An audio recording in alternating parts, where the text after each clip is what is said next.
All right, so Dane, I need your opinion on this. This is a video game topic, and I was looking for something more open-ended to talk about today. And since I know how much games like this appeal to you, I want to know your thoughts on this article. So it says, should Dark Souls ever get adapted for film or TV? I asked this because we are going to talk about the Halo episode 1 later, because there's an article related to some supposed records that it broke. But I want to know, but before I go off and say all the things that I don't think I should probably say, but probably will due to how angry it made me, I want to hear your thoughts on this. So this says, with the rise of so many dark and brutal fantasy movies and series as of late, should the video game Dark Souls be adapted into one? Since its initial release in 2011, the video game Dark Souls has since spawned 2 sequels and a number of copycat games, 3 of which are even by the same developer, From Software. And even in its own genre, which fans have dubbed Souls-like, the game's combination of unique storytelling and brutal difficulty made it stand out amongst its contemporaries as a truly unique experience, one that made players feel proud of themselves for seeing through to the end as it was a challenge.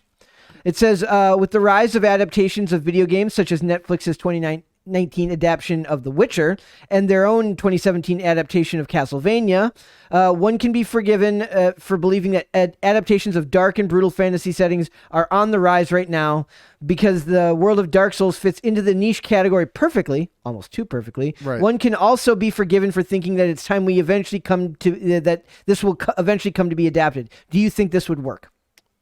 I'm of 2 minds. Okay. The first mind is like, no, it won't, because it never works. There's a strong argument to be made that what I've realized is like the less serious the video game adaptation is, the better. Meaning that Sonic works because it's not serious. Even Free Guy, which isn't based on a video game, I know, but it's based on video game culture, works because it's not super serious, though there are some thought-provoking elements to that movie. Castlevania worked, but that's not live action, that's animated. So Here's why I think it could work. And there's several reasons. Number one, the Lord of the Rings writer, he helped write Elden Ring, which is like the last game in this century. Yeah, George R. R. Martin. So, right. So if George R. R. Martin, naturally he has the connections in HBO, and he has connections with like probably like some good directors. Like, he could help get this project in the hands of people who would take it seriously, who actually care about the source material. I mean, because like there's bad adaptations of books and there's good adaptations of books. I know like Game of Thrones loyalists would say like the books are way better than the show, but like everyone says that. But however, it was still a cult phenomenon, right? Like Game of Thrones. So if they surround themselves with the right team and the right thing, I think they could do it, because like the thing about these games is like they have a lot of lore, and the lore is like very subtle. Like you discover it in like nooks and crannies of areas, and like with notes and with passing comments mentioned by people. And to the typical action fan that's just going there because the game is brutal and they just want to conquer it, the lore of the game, while they appreciated what's going on, is like they're not processing it.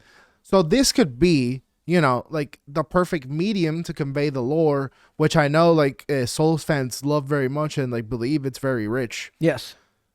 But however, again, with the nuance that like these things have like a 98% chance of fail. So probably 99% chance of failing. Maybe 99.9. Maybe 99.9. Given honestly, given how many adaptations there have been of these properties. Because notice they mentioned Castlevania, which is animated, so I don't count. We're not gonna count animated because they tend to have more leeway. And Witcher, which like my perception of it was like normies liked it because they had a beautiful stallion play like the protagonist. Somebody that we stand for here at Pop Culture Crisis is in fact Henry Cavill. So they had that beautiful boy like as a protagonist, but like, and he loves the games. I understand, but like I played the game and I got bored of it. So like, you played Witcher? Yeah. I mean, it's a good game. It's just not for me. Yeah. But like, I don't know what the game fans feel about the show, but like if the show is a success, like regardless of the fans, then yeah, it's carved out a niche, you know? What they need to start doing, they need to start hiring only hire at least one of the leads. It doesn't have to be the main lead, has to be somebody who is like known for loving that type of stuff. I agree. And they need I'm not even saying that they need to even take his opinion. I'm giving them advice. I'm not even saying that they need to take that person's opinion into account of the storytelling, they're going to fuck it up anyways. But if you have the one guy in there who can be like, I'm literally giving him a deceitful way out, where he can be like, oh, dude, I love the source material. And they actually have to love the source material. He has to be able to pass geek muster. Here's what they should do. Like, and what Halo obviously won't do. They have to put, so every show, regardless of if it's brutal or not, needs moments of levity to reset the tension. Yes. Right? So this will be no different. In Dark Souls, the games, you can leave messages for players, advice for the game, but like, again, 90% of it is people shitposting. Yeah. And so like people post like on the edges of a bridge that's like a bridge that's like crumbled, keep walking, it's like a hidden path, so people like jump off the bridge and kill themselves. Yep. So like if they integrated things like that, Yep. you know, to the game, where it's like, oh, hidden message, it says it's a hidden path, and they like fall off a cliff and die, like that would be freaking hilarious. There will be multiple memes made of the moment, like it would go insta viral. And like that's the kind of things that you get when you pay attention to the source material. Like for Halo, like anyone that played Halo like always wanted to get the sniper rifle or the shotgun. If like they added a scene where it's like, no, I'm sticking to the sniper rifle, like that would be, you know, a shout out to the fans. And that's the things that you get when you respect the source material. I mean, the source material, lol. They did a fantastic job. I don't know if any of you have seen the animated classic Batman versus the Teenage Mutant Ninja Turtles. Yes. No. It's fantastic. There's a fantastic. scene where when Michelangelo bats away stuff with the nunchucks, just like in the movie. There's a scene where it shoots when they have the car and it shoots. Did you ever have like the Teenage Mutant Turtles toys when you were a kid? Yes. And they have the wagon, and the wagon shoots pizzas. I saw the commercial for it, but I had It shoots pizzas out the front. In the animated movie, it shoots manhole covers spray painted as pizzas.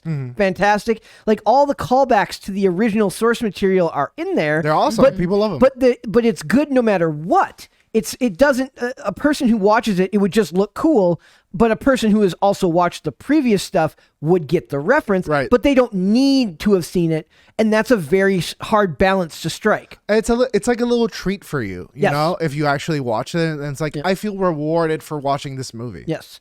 So this says the best way to tell a story is by not telling it. This is absolutely right.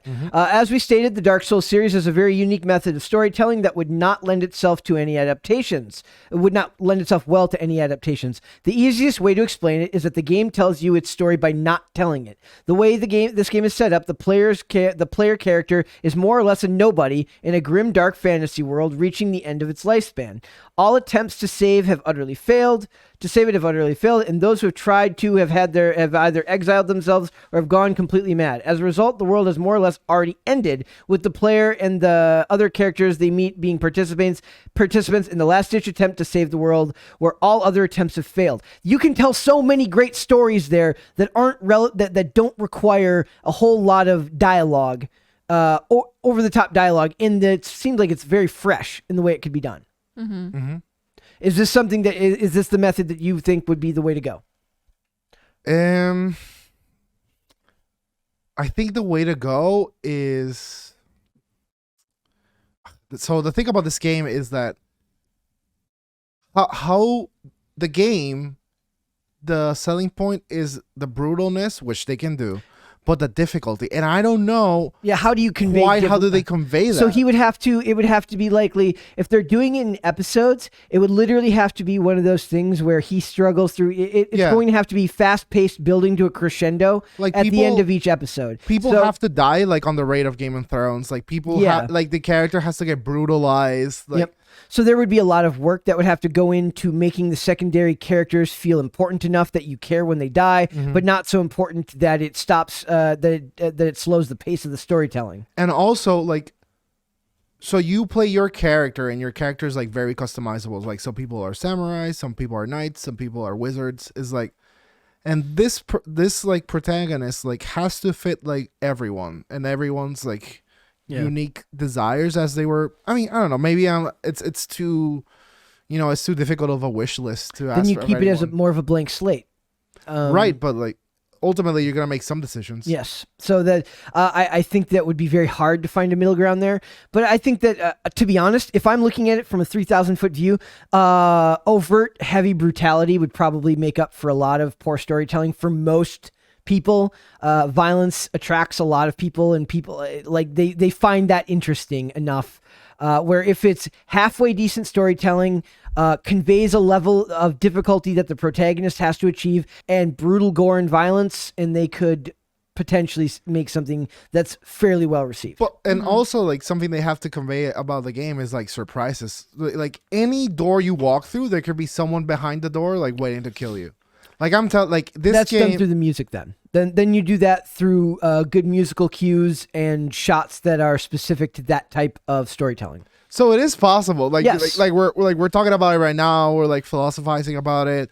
You know, it seems like there would have to be a lot of care in pre-production to stuff like that. Stuff that wasn't in Halo, which I'm going to talk about. There was very little of that in Halo, but it would require a lot of care. I do think you'd have to have a lot of references to cutscenes and stuff that they can take inspiration from. There's some epic ones. So there would have to be a lot of really good inspiration taken from the cutscenes, as far as lighting, as far as sound design. I think it's possible, but like I said, I don't have any faith that these industries can actually pull this off. So me neither, but for some reason, I have like the slightest glimmer of hope that this could be the one. Yep. And Miracle just wants to see violence. I just want to see violence and blood and gore. I don't care about you women in the show. Why women? Why not? Do the men in the show matter? No. Well, then why didn't you say both? I don't care about you people.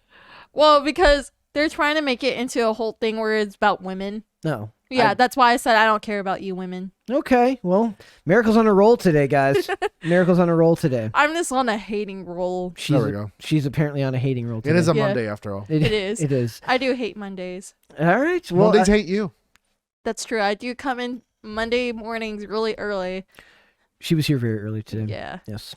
So yeah, I think it could work, but like I said, then you'd have to have faith that the people in these industries would put that much care and TLC into the production. I don't have faith in that. Thanks for watching this clip, guys. If you want to see full episodes or follow us on social media, links are in the description below. Bye. Bye.